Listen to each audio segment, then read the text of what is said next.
Hello everyone, my name is Raquel and I'll be presenting my IOP on the invisible hand today. First, I'd like to start off with the history of the invisible hand. The invisible hand was first used by Adam Smith in 1776 when he was trying to describe the social benefits of our unintended actions.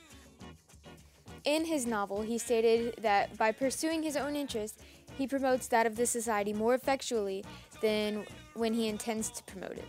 The concept of the invisible hand was around way before the discovery that Adam Smith found. Well, probably not that long. But a good example of this could be religion. As Christians believe, God's oversight of human history and his control of the operations of nature. So in this case, God would be the invisible hand. And it appears in many different circumstances. Just think of all the times that you were compelled to do something. Demonic and angel activities compel you to do one thing or another. The stronger one, the one that you believe that you're choosing, is the one that you follow. And after the 17th century, the invisible hand appeared everywhere. Sermons, devotional writings, biblical commentaries, and literary works. And that's exactly what I'll be analyzing today.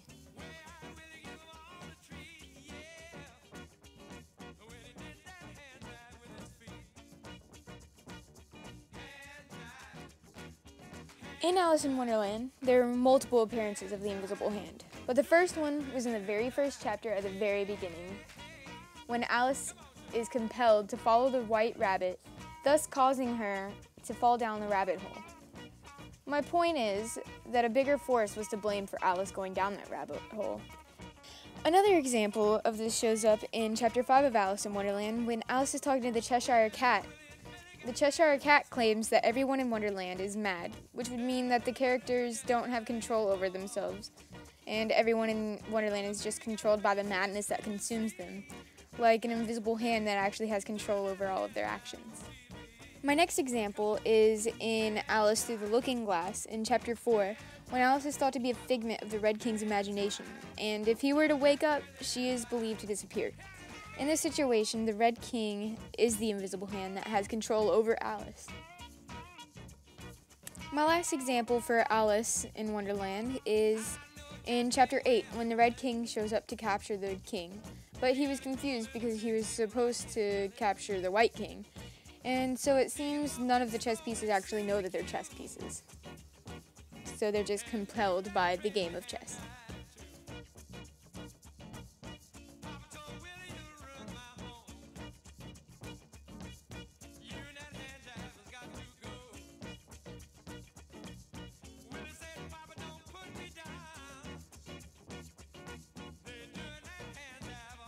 Now on to The Heart of Darkness.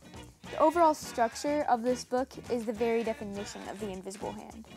The frame story itself is like the invisible hand.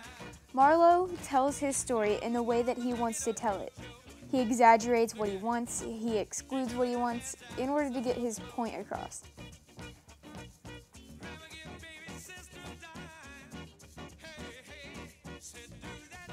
Africa, from the very beginning, compels Marlowe from Europe. And after being in Africa for so long, Kurtz had gone mad. The only thing that he cared for was his ivory. So obviously his priorities weren't straight and were guided by something else, like an invisible hand. Now on to Othello. In Othello, William Shakespeare develops his characters in a way that follows the theme of the invisible hand. In Othello, Iago is the very personification of the invisible hand. He's able to manipulate Othello, Desdemona, and Cassio, and pretty much everyone else in his path. Iago was able to manipulate others' emotions almost like they were his own. He was able to make the characters do things that they normally wouldn't do, but they thought that they were the ones doing it. If we were to compare the invisible hand metaphor to some real-life, modern-day examples, we could compare it to laws of the road. If you drive, why do you stop at a red light and go on a green light? Because a lot of the time, there's not really anything there to make you follow this law, just your own actions.